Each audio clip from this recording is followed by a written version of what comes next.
기도하겠습니다. 아버지 사랑과 은혜를 감사드립니다. 하나님은 영이시라 예배하는 자가 신령과 진정으로 예배하라 말씀하셨사오니 이 시간도 마음을 다하고 뜻을 다하고 중심을 다하고 성품을 다하여서 온전히 하나님 앞에 드려지는 거룩한 예배가 되게 하여 주시옵소서. 부족하고 연약한 종이 섰사오니 부족한 종은 감추어 주시고 온전히 도구로 사용하시어서 하나님의 말씀만 전할 수 있도록 도와주시기를 원하고 기도합니다.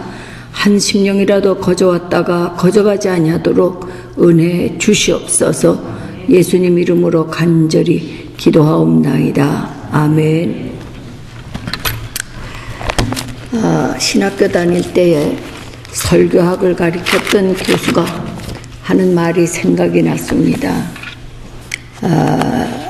설교를 하면 그 다음 주일날 설교 제목이 뭐냐? 그리고 물어보면 그 설교 제목을 아는 사람, 그러면 그 설교는 성공했다고 그런 강의를 했는데, 제가 이 캐나다에 와서 베델 교회에서 오늘까지 5번째 설교합니다. 그러면 첫 번째 설교했을 때의 말씀 제목이 뭔지 아세요? 실패라고 모르면 첫 번째 이 캐나다에 와서 박 목사님 처음 한국 방문하셨을 때 전한 말씀의 제목이 하나님의 5가지 약속. 5가지 약속인데 4가지 이루어졌고 이제 1가지 남았다. 그건 뭐냐? 분명히 다시 오시마 약속하셨다. 분명히 다시 오실 줄로 믿습니다. 5가지 약속하신 신실하시고 참되신 하나님, 거짓이 없으신 하나님, 반드시 예언하시고 성취하시고 이루시는 하나님, 우리 믿어야 됩니다. 그 다음에 2번째로 설교 제목이 뭔지 아세요? 모른단 말이에요. 그러니까 실패해요. 예수님을 보는 눈에 대해서 말씀하셨어요. 예수님을 어떤 눈으로 보느냐? 예수님을 종교가로 보느냐? 랍비로 보느냐? 스승으로 보느냐? 그렇지 아니하면 정말 우리의 생명을 주관하시는 구세주 메시아로 보느냐? 예수님은 신성과 인성을 가지신 분이다. 그 말씀 기억나시죠? 아멘 좀 해야지. 그 다음에 3번째는 믿음의 3단계. 믿음의 3단계인데 첫 번 단계는 의심하는 단계. 그 다음에 와 보는 단계. 그 다음에는 진심으로 고백하는 단계. 말씀드렸습니다. 그리고 4번째는 눈물의 기도의 힘. 우리가 간절하게 눈물로 하나님 앞에 기도하면 하나님의 중심이 뜨거워지고 하나님의 보좌를 움직이게 되고 하나님이 하신다고 하는 말씀을 드렸습니다. 이제 오늘 말씀이 고난당한 것이 내게 유익이라 5번째예요. 그러니까는 내용은 다 잊어버려도 제목만 잊어버리지 않고 기억하면 아마 이 캐나다 베델교회 와서 제가 설교했을 때 그래도 성공했다, 그렇게 생각이 들어갈 것 같습니다. 우리 신앙은 믿음으로는 구원받습니다. 아멘이죠? 믿음으로 구원받고 기도하여서 능력받습니다. 그리고 행하여서 복을 받는다 말씀드렸습니다. 그리고 항상 하나님께서 말씀을 내게 주실 때 그 말씀 내가 받을 때에 나에게 주시는 말씀이라고 받을 때 그 말씀은 살아있고 그 말씀은 생명이 되고 그 말씀은 진리가 되고 그 말씀 속에 교훈이 있고 지혜가 있고 깨달음이 있다고 하는 것을 우리는 알아야 됩니다. 그래서 말씀이 로고스가 아니라 뭐가 되어야 되느냐? 레마가 되어야 된다. 내 말씀이 되어야 된다, 그 말씀이에요. 오늘 이 본문의 말씀은 다윗이 많은 고통을 당합니다. 그리고 시련을 당합니다. 그런데 그 고통과 고난 중에서도 깨닫고 은혜가 되어서 도리어 그 고난 당하기 전에는 내가 그릇 행하였더니 이 고난 당함으로 인하여서 주의 말씀과 주의 법도를 지키고 주의 법을 즐거워하고 주의 입의 말씀이 내게는 천천 금은보다 승하니라. 이렇게 고백을 하는 겁니다. 반드시 우리도 자기 신앙에 고백이 있어야 될 줄로 믿으시기 바랍니다. 우리의 신앙이라고 하는 것은 오직 예수 그리스도와의 만남의 체험을 통해서 구원의 확신을 갖고 그 사랑과 그 은혜에 감사하고 감격하여서 정말 기쁨으로 헌신하고 기쁨으로 봉사하고 기쁨으로 하나님 앞에 충성하는 삶이요. 그리고 하늘나라의 소망을 가지고 매일매일 새로워지는 경건의 삶이 우리의 참 신앙이 되어야 할 줄로 믿으시기 바랍니다. 하나님 아버지께서는 한 번 택한 당신의 자녀는 어떤 방법을 통해서라도 다 찾으신다고 하는 것을 우리가 알아야 됩니다. 그래서 요한복음 15장 16절 말씀을 보니까 너희가 나를 택한 것이 아니라 내가 너희를 택하였다 말씀했습니다. 그리고 이사야서 43장 1절 말씀에도 내가 너를 지명하여 불렀나니 너는 내 것이라 말씀하셨습니다. 그러면 오늘도 우리가 이 자리에 나온 것은 하나님 아버지께서 한 사람 한 사람 불러서 나온 줄로 믿으시기 바랍니다. 근데 성경을 보면은 특별히 고난 가운데 부르시는 것을 찾아볼 수가 있습니다. 우리가 하나님을 찾아 나가는 것이 아니라 하나님은 지금도 우리를 향하여서 찾아오신다고 하는 사실을 믿으시기를 바랍니다. 디베라 바다에서 밤이 맞도록 수고하여도 고기 한 마리 잡지 못하고 시리에 빠져있던 이 베드로에게 주님이 찾아가셨습니다. 그리고 저 깊은 곳에 가서 금을 던져라. 내가 그 자리에서 고기 한 마리 못 잡았지만 당신 말씀에 의지하여서 내가 금을 내리겠습니다. 그리고 그 자리에다 금을 내렸을 때 그물이 찢어지도록 많은 고기 잡았어요. 시리에 빠져있던 이 베드로에게 주님이 찾아오셨다는 사실입니다. 그리고 수가성 우물가의 여인, 정말 물 길러 가는 것조차도 그는 힘들었던 여인인데 물 길러 갔을 때 거기에 예수님 찾아오셔서 생수에 대한 교훈을 전해주심으로 그 여인에게 새 생명을 주고 내가 주는 물을 마시는 자는 영원히 목마르지 아니하다 말씀하셨다는 사실을 우리가 요한복음 4장에서 볼 수가 있습니다. 내가 문 밖에 서서 두드리노니 누구든지 내 음성을 듣고 마음의 문을 열면 내가 그에게로 들어가서 그와 더불어 먹고 마시리라. 아멘입니다. 그러니까는 우리가 마음 문만 열면 지금도 내 심령 속에 거하시기를 원하시는 분이 바로 예수님이시오. 성령님은 인격입니다. 우리가 인격적으로 교제할 때에 그 사람이 원하고 그 사람이 환영하고 모셔드리고자 하면 그 집엔 가고 싶은 거예요. 그러나 거부하고 그럴 땐 그 집 가고 싶지 않은 거는 인격적으로 교제할 때 많이 이루어지는 거예요. 성령님은 인격이시라.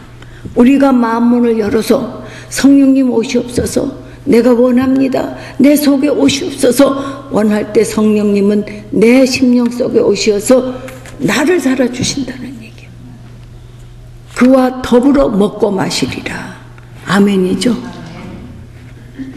그러면 왜 고난이 유익이 되느냐? 첫째로 고난 중에 하나님 아버지 만나는 줄로 믿으시기 바랍니다.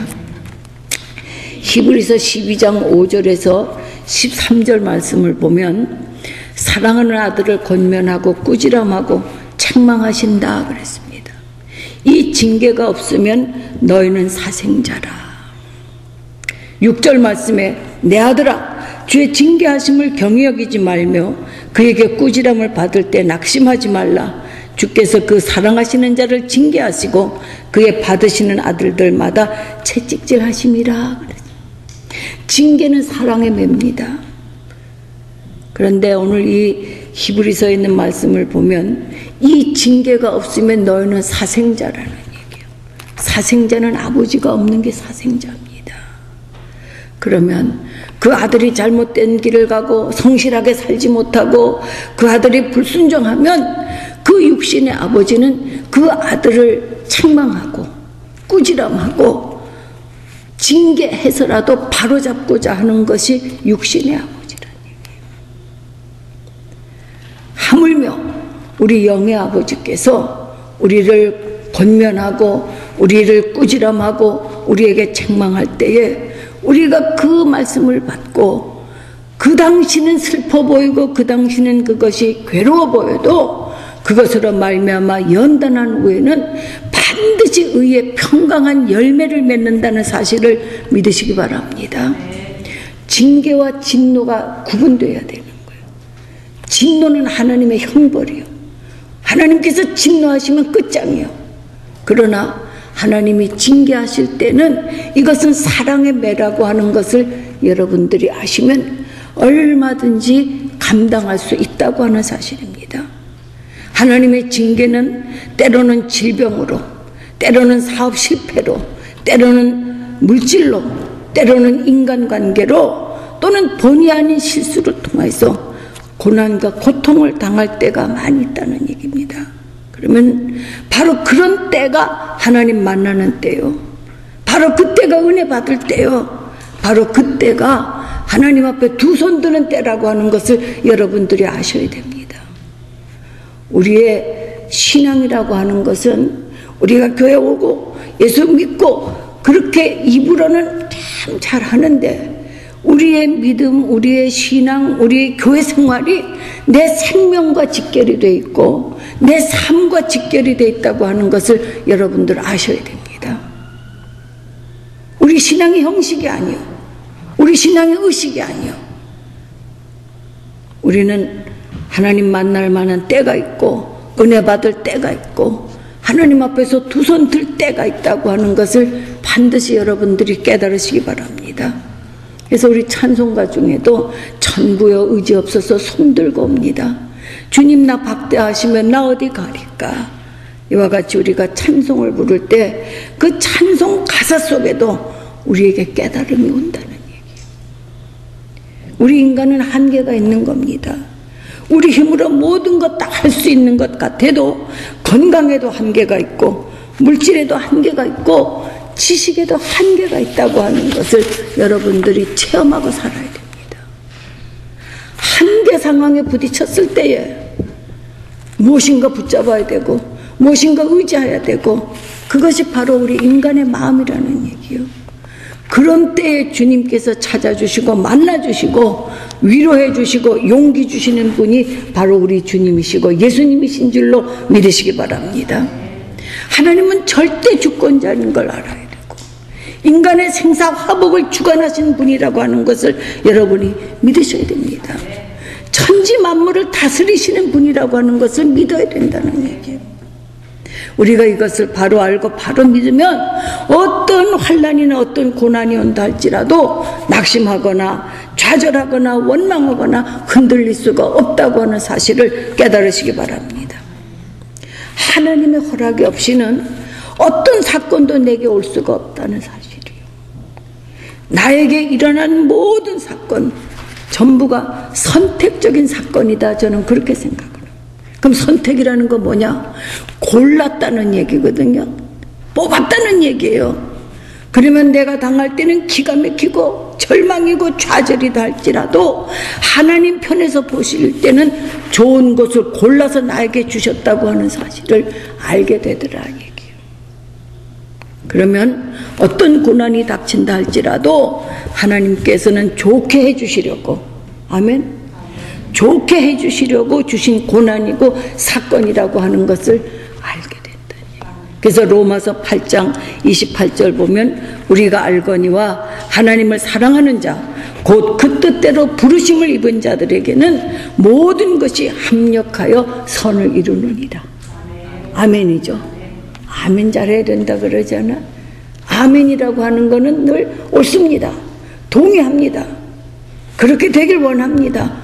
입으로 시인하는 거예요. 아멘하여 하나님 앞에 영광을 돌린다 그랬습니다. 아멘하는 거 부끄러워요? 아멘하는 거 부끄러워? 아니거든요. 아멘 잘해야 돼. 그래 하나님이 영광을 받으시는 거예요.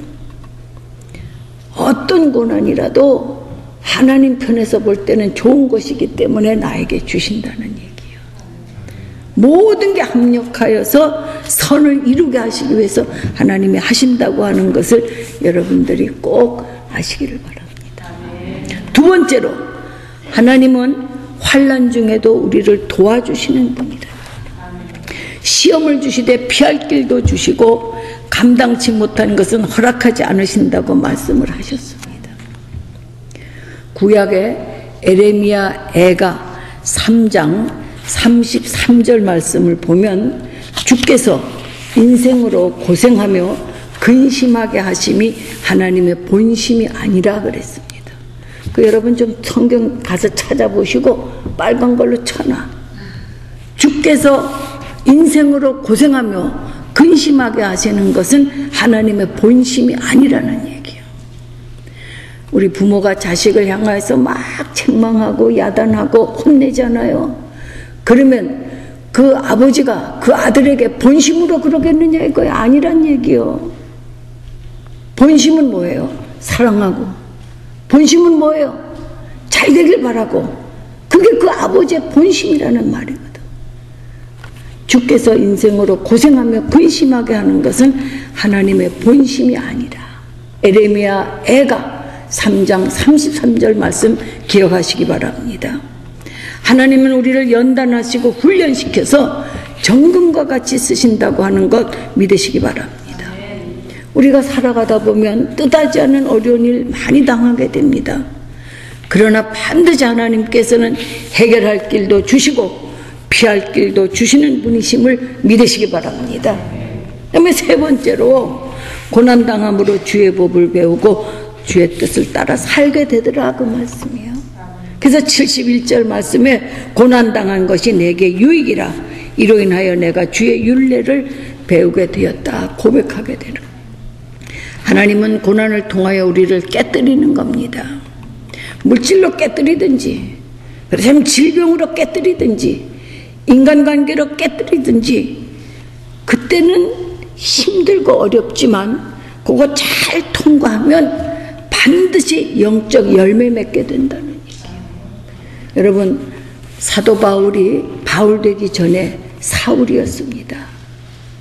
그는 율법으로는 흠이 없는 자요. 바리새인 중에 바리새인이요. 가말리엘 문화에서 학문한 사람이요. 그가 합법적으로 대제사장에 공문 받아가지고 예수 믿는 사람 잡아 죽이려고 다메섹을 향하여 가는데 갑자기 강한 빛이 그에게 비치면서 보이지 않고 그 자리에서 꼬꾸라 사울아 사울아 내가 어찌하여 나를 핍박하느냐. 그때 보이지는 않고 음성만 들리는 거예요. 네 시오니까 나는 내가 핍박하는 나사렛 예수다. 그때 이 사울이 완전히 다메섹 도상에서 깨지는 겁니다. 학문이 우리를 구원하는 거 아니에요. 지식이 우리를 구원하는 거 아니에요. 뭘 많이 가지고 있다고는 물질이 나를 구원하는 게 아니에요. 하나님과 만남의 체험을 통해서 완전히 내가 깨졌어. 하나님 앞에서 정말 거듭날 때에 그때 영적인 열매를 맺게 된다는 사실을 여러분들이 믿으셔야 됩니다. 모세도 궁중에서 학문을 하고 그 궁중에서 바로의 딸 공주의 양아들로 들어가서 정치, 사회, 경제 모든 학문 다 했습니다. 그리고 공주의 뒤를 이어서 왕이 될 수 있는 자요.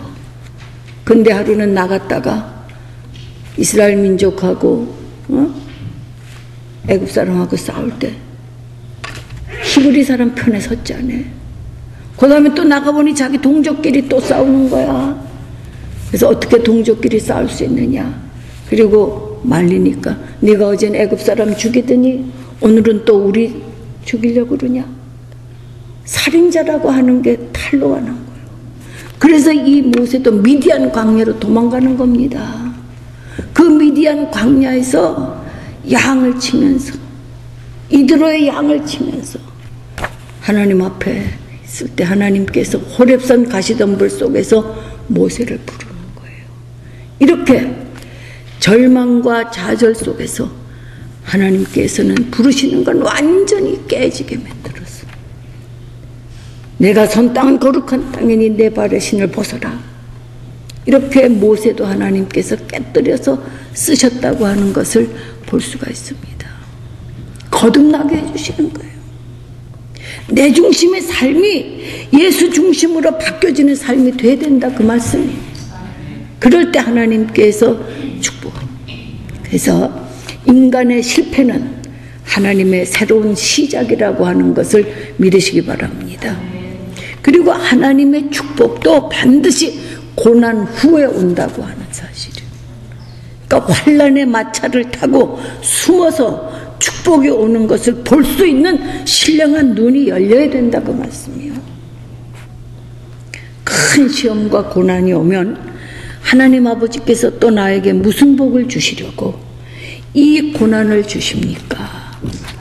그리고 하나님 앞에 기도할 때에 하나님 이거 물리쳐 주시옵소서 그러면 안 돼요. 누가 주셨는데? 하나님 주셨거든. 그러니까 감당할 수 있도록 하나님 지혜도 주시고 용기도 주시고 하나님이요 내가 감당할 수 있도록 도와주시옵소서. 그리고 기도해야 된다는 얘기. 한 가지 사건도 하나님의 허락이 없이는 올 수가 없는 거예요. 사랑하는 우리 베델교회 성도 여러분, 지금은 구원의 날이고 은혜 받을 만한 때라 그랬습니다. 그리고 마지막 때라는 사실이에요. 우리가 지금 세계적으로 일어나는 모든 세상 징조를 봐서 주님 오실 날은 매우 가까웠습니다. 마태복음 24장이나 마가복음 13장에 분명히 말씀을 하셨습니다. 우리 예수 믿는 목적이 영혼 구원입니다. 아멘이죠. 응? 예수 믿는 목적이 내 영혼이 구원받는 것이요. 한 치 앞도 내다볼 수 없는 것이 우리들의 삶이요. 누가 일본에서 그런 대지진이 일어나리라고, 물론 지진이 잦은 나라지만 그렇게 대형 지진이 나리라고는 생각을 합니다. 하나님께서 지금 이 때에 우리로 하여금 다시 한번 깨닫게 해주시는 사건이라는 얘기예요. 한 치 앞도 내다보지 못하는 게 바로 우리 인간들입니다. 그래서 언제든지 환난날에 나를 불러라. 내가 너를 건지겠고 내가 나를 영화롭게 하리라. 어려운 환난을 당하는 자, 병들어 고통을 당하는 자, 마음의 상처를 받은 자에게 반드시 주님은 찾아오시는 하나님. 하나님의 말씀은 어제나 오늘이나 영원토록 동일한 말씀. 하나님 말씀은 1.1핵이라도 변함이 없는 말씀인 줄로 믿으시기 바랍니다. 특별히 영적으로 병들었든지 육적으로 병들었든지 출애굽기 15장 26절 말씀 보면 나는 너희를 치료하는 여호와라 말씀하셨고, 시편 103편 3절에 말씀하시기를 저가 내 모든 병을 고치시리라 말씀하셨습니다. 믿으면 영광을 보리라 말씀했습니다. 그래서 우리는 무엇보다도 질병으로부터 해방받아야 될 줄로 믿습니다. 하나님은, 예수님은 우리의 연약함을 친히 담당하셨고 내가 채찍에 맞음으로 너희가 나음을 얻었느니라 말씀하셨습니다. 아멘이죠. 응? 진리를 알지니 진리가 너희를 자유케 하리라 말씀하셨습니다. 무엇보다 우리 영성이 회복돼야 됩니다. 그리고 우리는 처음 그 참 믿음 회복해야 됩니다. 오늘날 믿음도 식어지고 사랑도 식어지고 열심도 식어지고 전부 다, 특별히 우리 감리교인은 머리는 냉정해야 되고 가슴은 뜨거워야 돼. 차지도 아니하고 덥지도 아니하면 내가 토해버리겠다고 분명히 말씀하셨습니다. 무엇보다도 첫믿음 회복하시기 바랍니다. 첫사랑 회복하시기 바랍니다. 첫사명 회복하시기 바랍니다. 그게 중요한 거예요. 특별히 하나님께서 저에게 주신 그 사명이 추수꾼의 사명을 주셨어요. 하나님은 택하고 부르셔서 각각 은사를 주시고 사명을 주시는데 나는 추수꾼의 사명을 주셨다고 하는 것을 저는 확신합니다. 그래서 마지막 때는 알곡과 쭉정이 갈른다 그랬죠. 양과 염소 갈른다 그랬죠. 슬기로운 다섯 처녀와 미련한 처녀가 갈른다 그랬어. 나는 아무쪼록 우리 베델교회 성도들이 알곡되기를 소원합니다. 물과 성령으로 거듭나지 아니하면 하나님 나라 들어갈 수가 없다고 말씀하셨어. 무엇보다도 성령 충만해야 됩니다. 마지막 때는 내 영을 부어주시겠다고 약속하셨어. 육체에 부어주시겠다고 약속하셨습니다. 그리고 마지막 때 믿는 자를 보겠느냐 그러셨습니다. 나중까지 견디는 자가 구원을 얻을 줄로 믿으시기 바랍니다. 그래서 어떤 고난을 당하든지 고난당한 것이 내게 유익이 되었다고 고백하고 산 간증이 되어야 할 줄로 믿습니다. 이제 이 금요일날 25일날 한국 갑니다. 이제 다음에 오면 또 목사님 나보고 설교하라 그러면 그때 또 할지 몰라요. 그러나 요건 꼭 한번 여러분에게 전하고 가고 싶은데 한번 따라하세요. 우리가 신앙생활 제대로 합시다. 마음을 다하여 찬송하면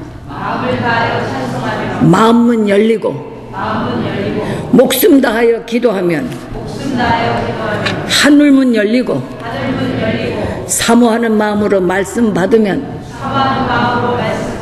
생명문 열리고 힘을 다하여 감사하면 축복문 열린다. 우리 믿는 성도들은 열려야 된다는 얘기예요. 막히면 안 된다는 얘기입니다. 다시 말해서 통해야 된다는 얘기야. 소통이 안 되면 안 되지 않느냐 말이에요. 우리 이명박 대통령이 소통이 안 돼가지고 고전하잖아요. 소통이 돼야 되는 거예요. 그러면 먼저 영통해야 돼. 영통은 누가 통하는 겁니까? 누가 통해? 이 사람들은 들어도 대답도 안 해. 영통은 누가 통해? 하나님과 통해야지. 예? 그 다음에 누가 통해야 돼? 인통해야 돼. 그 다음에 사람과 통해야 됩니다. 그 다음에 뭐가 통해야 되냐? 그 다음에 물통하는 거야. 예? 뭐 물통은 생수통 말고 물질도 통해야 된다는 얘기야. 예? 이게 열려져야 역사. 그냥 열려집니까? 목숨 다해서 기도해야 됩니다. 마음 다해서 찬송 불러야 돼. 우리 예배 시간 전에 찬송 부르는데 좀 더 뜨겁게 찬송 부르시기 바랍니다. 그리고 강단에서 목사님 말씀 준비 열심히 하셔서 증거할 때에 사모하는 마음으로 말씀 받으면 뭐가 열리냐? 생명문이 열리는 거예요. 그리고 우리가 힘을 다해서 하나님 앞에 감사하고 우리가 봉사하고 우리가 헌신하면 축복문이 열리는 거예요. 삼가 하나님의 말씀을 듣고 지키는 자가 복이 있다 그랬어. 이 하나님의 말씀의 법이 저 구만리장천 먼 하늘 꼭대기에 있는 것도 아니라는 얘기예요. 저 바다 밖에 있는 것도 아니라는 얘기예요. 하나님의 말씀이 내 마음에 있고 내 입에 심히 가깝다. 그러니까 내가 지킬 수도 있고 안 지킬 수 있다는 건 바로 너한테 있다는 얘기거든. 그러니까 우리는 무엇보다도 영혼이 잘 돼야 되는 건 그건 아주 기본이거든. 영혼이 잘된 같이 범사가 잘 되고 강건해지는 귀한 축복이 우리 베델교회에서 일어나야 된다. 고난당한 것이 내게 유익이 되었다고 우리 모두 다 고백할 수 있는 귀한 성도들이 되시기를 주의 이름으로 축원합니다. 우리 한번 같이 기도하겠습니다. 자비하신 아버지, 사랑과 은혜를 감사합니다. 이 시간에도 부족한 종이 허락하신 말씀을 전했습니다. 잘못 전한 것 있사오면 다 제하여 주시고 오직 하나님의 말씀만이 성도들 마음뼈에 새길 수 있도록 축복해 주시기를 원하고 기도합니다. 때는 마지막 때인 줄 압니다. 이 세상 모든 징조를 보아서 나라가 나라를 치고 민족이 민족을 치고 처처에서 기근과 지진이 일어나며 이것은 재난의 시작이요 주님 오실 때 가까운 때인 줄로 믿습니다. 특별히 아버지 하나님이여 이 베델교회 사랑하는 성도들이 구원의 확신을 갖게 하시고 믿음 안에 굳건히 서서 좌로나 우로나 흔들리지 않게 도와주시옵시며 이제 이 세대를 본받지 말게 하시고 늘 분별하여서 하나님의 선하시고 기뻐하시고 온전한 뜻이 무엇인지 분별할 수 있는 귀한 성도들이 되가라 하여 주시옵시며 이제 아버지 다 알곡되기를 간절히 소원합니다. 멀리 고국을 떠나서 이 땅에 와서 이민생활 얼마나 힘들고 고달픕니까? 그러나 그때그때마다 위로해 주시고 용기 주시고 세임 주시기를 원하고 기도합니다. 특별히 세우신 당신의 귀한 종 우리 박원창 목사님 붙들어 주시고 성령 충만하게 하시고 그 입에서 나오는 말씀이 좌우에 낯선 어떤 검보다 예리하여서 심령골수 관절까지 쪼개게 하시며 말씀 앞에 아멘하게 하시고 사랑하는 성도들을 하나님 붙여주셨사오니 다 하나님의 백성으로 알곡되어서 들림받을 수 있도록 하나님 선한 목자 되게 하여 주시기를 간절히 주님 기도하고 원합니다. 이제 영육간에 아울러 강건함으로 붙들어 주시옵소서. 이 베델교회에 속하여 있는 사랑하는 모든 성도들 어린아이서부터 아버지 장년에 이르기까지 한 심령에 함께 하셔서 정말 하나님께서 이 땅에 세우신 교회 하나님이 기뻐하는 교회가 되도록 축복해 주시옵소서. 예수님 이름으로 간절히 기도하옵나이다. 아멘.